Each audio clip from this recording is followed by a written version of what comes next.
ঠিক 2021 বিধানসভা নির্বাচনের ঠিক কয়েক মাস আগে আমরা যে অফিসে এই মুহূর্তে বসে রয়েছি তার পাশেই কাইজার আহমেদ মানে আপনার অফিস ছিল একটা, সেই অফিসে আপনার দলের কর্মীরা আগুন লাগিয়ে দেয়, আপনার বিরুদ্ধে এফআইআর, আপনি ঘর ছাড়া হয়েছিলেন।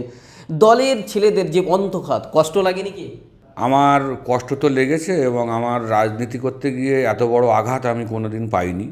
একটা মিথ্যে ঘটনায় আমাকে জড়িয়ে দেওয়া হয়েছিল। 9 মাস আমি বাড়ি ছাড়া ছিলাম।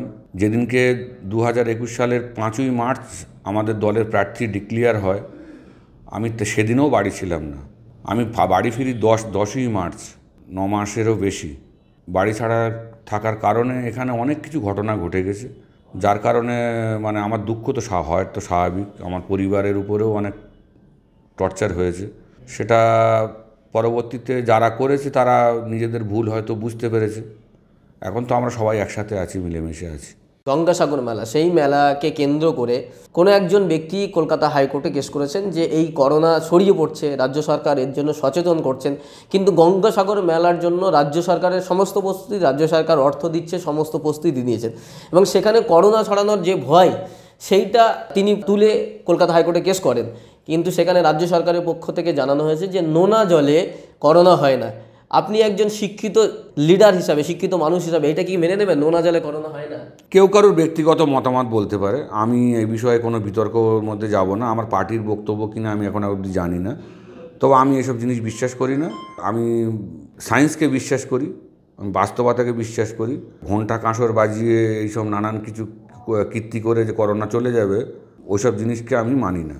এনবিটিভির পর্দায় আপনাদের সকলকে স্বাগত জানাচ্ছি। রয়েছে আমি শাকিরুল ইসলাম আপনাদের সঙ্গে, আর এই মুহূর্তে আমার সঙ্গে রয়েছেন ভাঙড় 1 নম্বর ব্লকের তৃণমূল কংগ্রেসের সভাপতি কাইজার আহমেদ। কাইজার দা, প্রথমে এনবিটিভিতে আপনাকে স্বাগত জানাচ্ছি।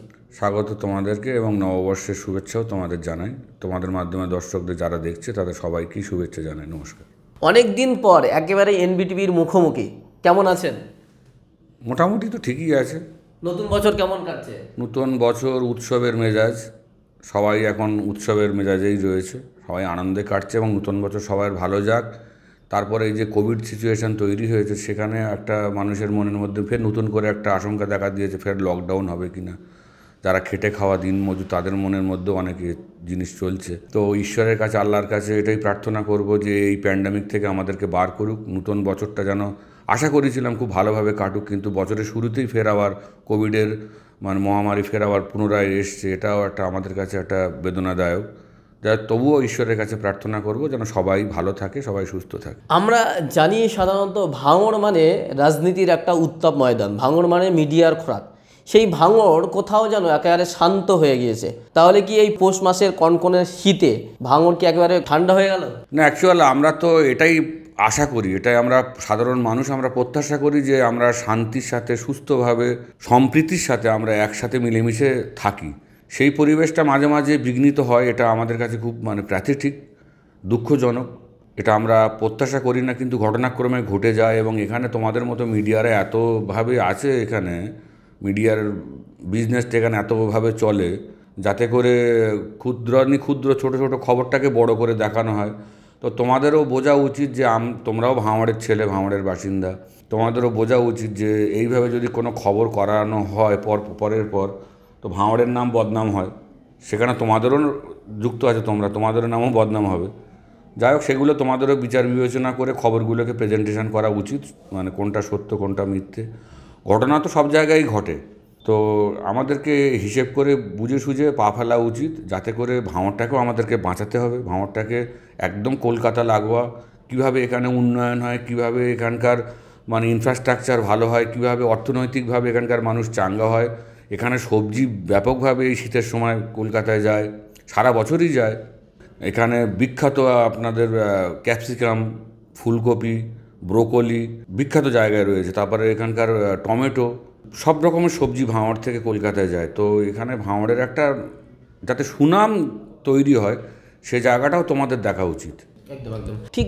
2021 বিধানসভা নির্বাচনের ঠিক কয়েক মাস আগে আমরা যে অফিসে এই মুহূর্তে বসে রয়েছি তার পাশেই কাইজার আহমেদ মানে আপনার অফিস ছিল একটা, সেই অফিসে আপনার দলের কর্মীরা আগুন লাগিয়ে দেয়, আপনার বিরুদ্ধে এফআইআর, আপনি ঘর ছাড়া হয়েছিলেন।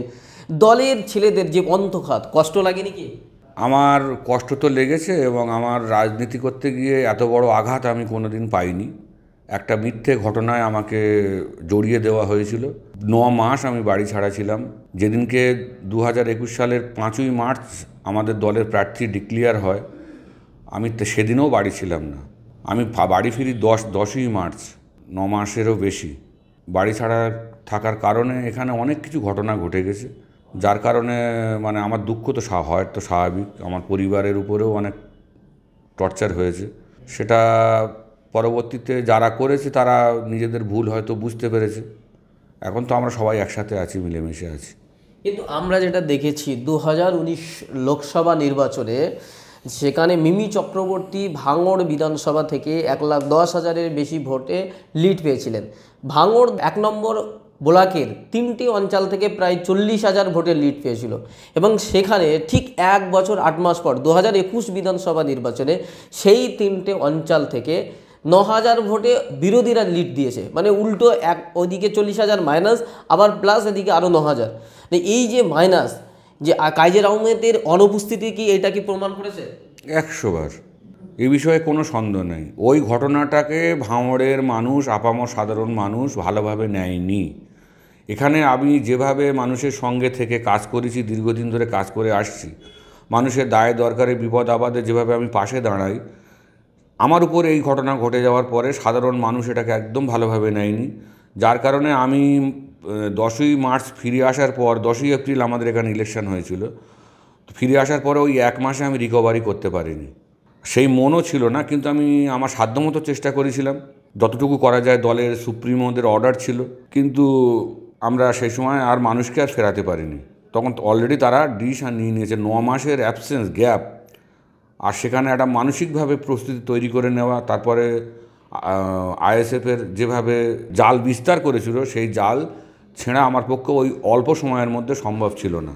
তো আজকে আবার তাদের সঙ্গেই তো একসঙ্গে একই মঞ্চে শেয়ার করছেন, তাদের সঙ্গে একসঙ্গে থাকছেন, তাহলে কি সেই দলের যে অন্তর্ঘাত, একে অপরের বিরুদ্ধে যে গোষ্ঠীদ্বন্দ্ব, সেটাকে দূরীকরণ করে ঐক্যবদ্ধভাবে আপনারা রাজনীতি করছেন?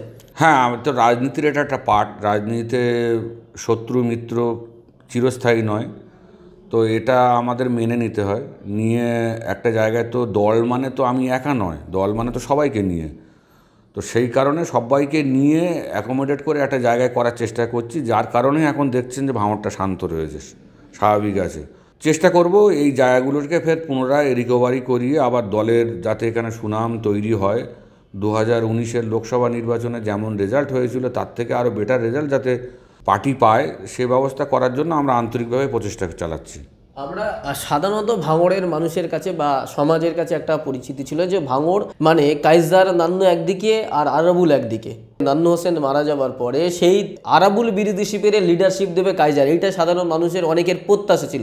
অথচ দেখা যাচ্ছে নান্নু মারা যাবার পরে, ওইদুলরা মারা যাবার পরে কাইজার আরাবুল এক মঞ্চে মঞ্চ শেয়ার করছেন ঐক্যবদ্ধভাবে রাজনীতি। এটা কিভাবে সম্ভব হলো? দেখুন, নান্নুদার সঙ্গে যারা ছিল, ওইদুলদার সঙ্গে যারা ছিল, তারা সবই আমাদের সঙ্গেই রয়েছে, কেউ বাইরে নেই। সামান্য ছোটোখাটো মতবিরোধ আছে, কিন্তু যেহেতু এখানে আরাবুলদা ওই দিকটা দেখে, এদিকটা আমি দেখি, সেখানে আমাদের ঐক্যবদ্ধ হওয়া ছাড়া কোনো উপায় নেই। যেহেতু এখানে একটা বিরোধী শক্তি মানে ঘটনাক্রমে জিতে গেছে, ধর্মীয় হিড়িক তুলে, জিগির তুলে জিতেছে, তো সেই জায়গাটা আমাদের ঠিক করতে গেলে ঐক্যবদ্ধ হওয়াটা খুবই জরুরি, একসঙ্গে থেকে কাজ করতে হবে। তো সেটা আমরা চেষ্টা করছি, যাতে যতটা মিনিমাইজ করে, মতবিরোধটাকে যতটা মিনিমাইজ করে একটা জায়গায় করে, যাতে এখানে আগামী পঞ্চায়েত ইলেকশন এবং লোকসভা ইলেকশন যাতে দলের একটা ভালো বেটার রেজাল্ট এখানটা দিতে পারি, তার জন্য তো আমাদের তো ঐক্যবদ্ধ হতেই হবে, উপায় নেই। নওশাদ সিদ্দিকী এখানকার বিধায়ক, আপনাদের বিরোধী নেতা, তিনি বলছেন যে আমরা ভাঙড়ে জয়লাভ করার পরে ভাঙড় শান্তি পেয়েছে, মানে ভাঙড়ে অশান্তি লেগে থাকতো, আমরা জয়লাভ করার পরে ভাঙড়কে একেবারে শান্তির ভাঙড় তৈরি করেছেন। কি বলবেন এটা? এটা আমি একদমই বিশ্বাস করি না। বরঞ্চ আব্বাস সিদ্দিকী সাহেব, নওশাদ সিদ্দিকী সাহেব মাঝে মাঝে আসছেন এবং ভাঙড়কে উত্তপ্ত করার চেষ্টা করছেন। বরঞ্চ এখানকার মানুষ অনেক শান্তিপ্রিয় মানুষ, শান্তশিষ্ট মানুষ। কয়েকটা ঘটনায় এখানকার নাম দুর্নাম বদনাম হয়, ওনারা জেতার পরে এইসব ঠান্ডা হয়েছে, এসব কোনো ব্যাপার না। বরঞ্চ আরও কিছু কিছু জায়গায় গণ্ডগোল ঝামেলা ছিল, আমরাই সেই জিনিসগুলো, সেই লোকগুলোকে বুঝিয়ে সুঝিয়ে ঘরের মানুষকে ঘরে ফিরিয়েছি। বহু মানুষ আইএসএফ ছেড়ে দিয়েছে। আগামী দিনে আইএসএফের এখানে কোনো চিহ্নই থাকবে না। আইএসএফ তো বলছে যে আমরা একবার শুধু জয়লাভ করেছি, এবার পঞ্চায়েতও দখল করব এবং আগামী দিনে লোকসভাও দখল করব, আইএসএফ বলছে। নওশাদ সিদ্দিকীরা বলছে, কি বলবেন আগামী পঞ্চায়েত নির্বাচন নিয়ে কতটা প্রস্তুতি, রিকভারি কি করতে পারবেন, আইএসএফ কি হারাতে পারবেন? মুখ আছে বলে দিয়েছে, অলিক স্বপ্ন দেখছে। নিশ্চয়ই বিরোধী শক্তি থাকবে, বিরোধী দল থাকবে, সেখানে তাদেরও মতামত প্রকাশ করার জায়গা রয়েছে। মানুষ যদি চায় যে পঞ্চায়েত নির্বাচনে তারা প্রতিদ্বন্দ্বিতা করবে এবং তাদের জনপ্রতিনিধি পঞ্চায়েতে পাঠাবে, অবশ্যই সেখানে কোনো রকম কোনো আপত্তি তো নেই। আর যদি মনে করে যে পঞ্চায়েত দখল করবে, সেটা যদি মানুষ রায় দেয় তা নিশ্চয়ই দখল করবে। মানুষের রায়ে তো উনি জিতেছেন, সেখানে তো আমাদের কোনো বলছি না যে না জোর করে এই করে সে করে, সেটা তো বলছি না। তা মানুষ যদি রায় দেয় পঞ্চায়েতে জিতবে। মানুষ আমাদের কাছে ব্যাক করছে মমতা বন্দ্যোপাধ্যায়ের একাধিক প্রকল্প নিয়ে মানুষ সন্তুষ্ট।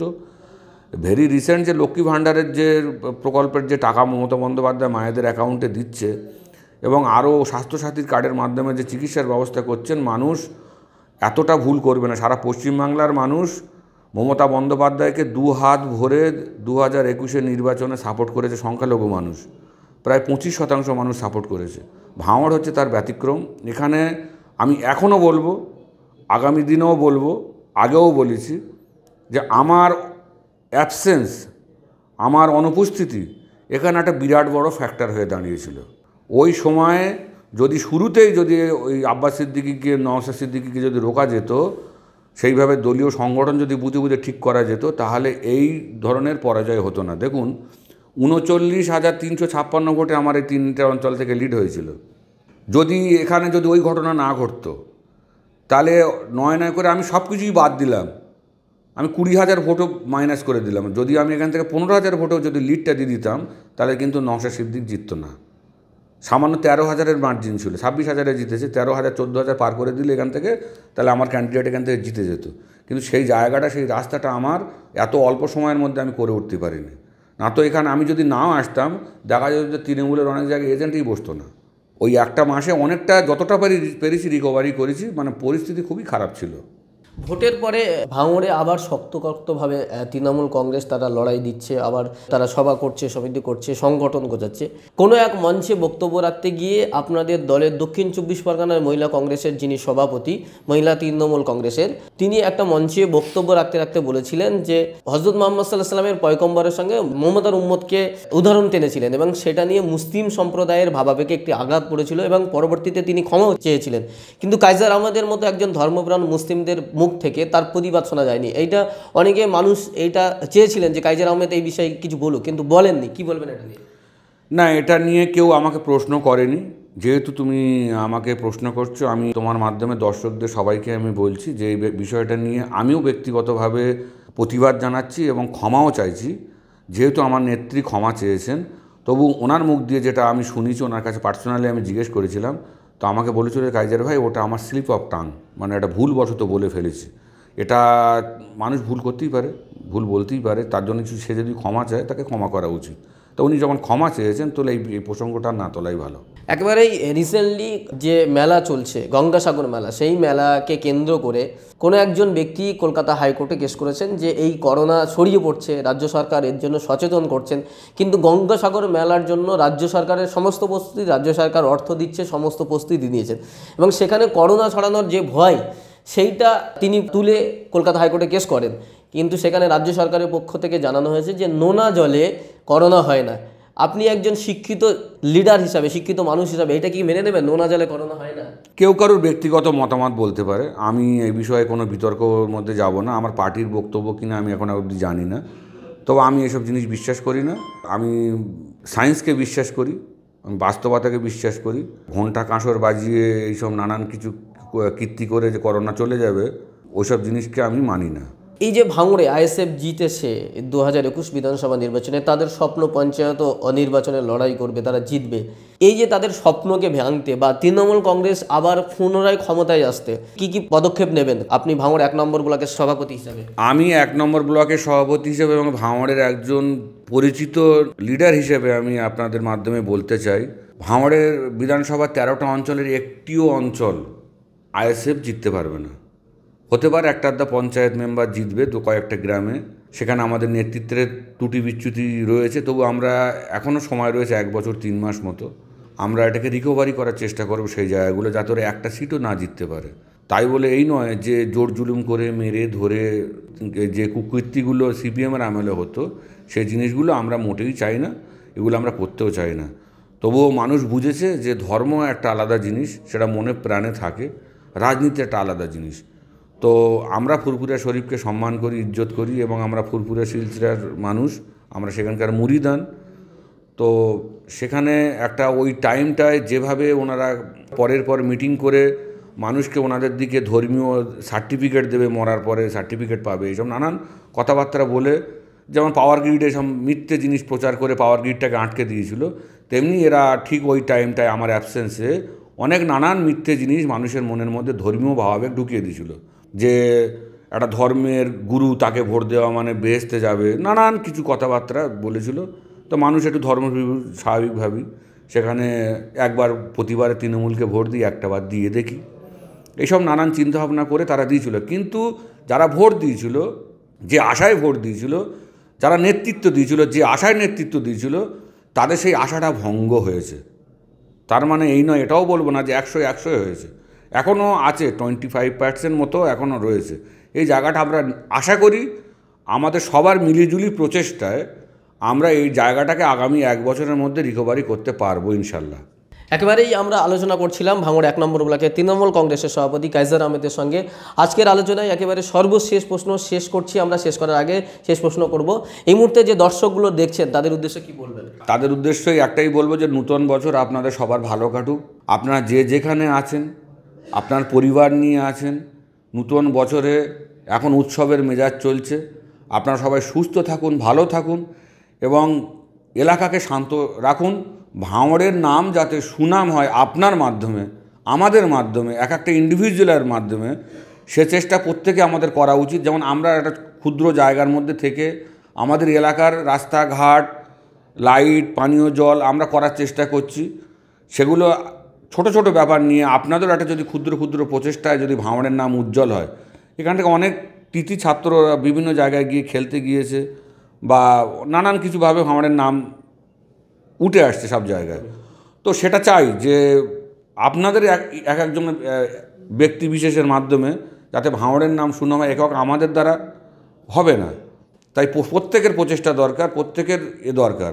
দেখুন, একটা জায়গায় কোনো জিনিস খারাপ হয়ে রয়েছে, আমরা হয়তো পাচ্ছি না, কিন্তু সাধারণ মানুষ যদি সেটা এখন সোশ্যাল মিডিয়ার মাধ্যমে বিভিন্ন রকমভাবে যদি আমাদের নেত্রীর কানে বা আমাদের কোনো মিনিস্ট্রির কানে যদি এই জিনিসগুলো তোলে, তা নিশ্চয়ই সেই জায়গাগুলো আপনাদের মাধ্যমে ঠিক হতে পারে।